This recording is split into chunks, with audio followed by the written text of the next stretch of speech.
بسم اللہ الرحمن الرحیم۔ گاڑی کا وہ مکینک کام کرتے کرتے اٹھا۔ اس نے پنکچر چیک کرنے والے ٹب سے ہاتھ گیلے کیے اور ویسے ہی جا کر کھانا کھانا شروع کر دیا۔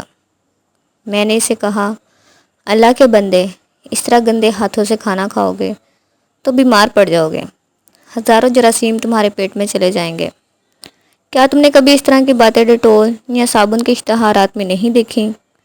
تو اس نے جواب دیا کہ صاحب، جب ہم ہاتھوں پر پہلا کلمہ پڑھ کر پانی ڈالتے ہیں تو سارے جراثیم خود بخود مر جاتے ہیں، اور جب ہم بسم اللہ پڑھ کر روٹی کا لقمہ توڑتے ہیں تو جراثیموں کی جگہ ہمارے پیٹ میں برکت اور صحت داخل ہو جاتی ہے۔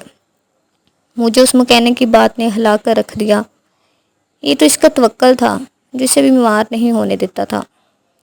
اس سے اب بھی ملتا ہوں، اتنے سال گزر جانے کے بعد بھی وہ مجھ سے زیادہ صحت مند ہے۔ شکریہ۔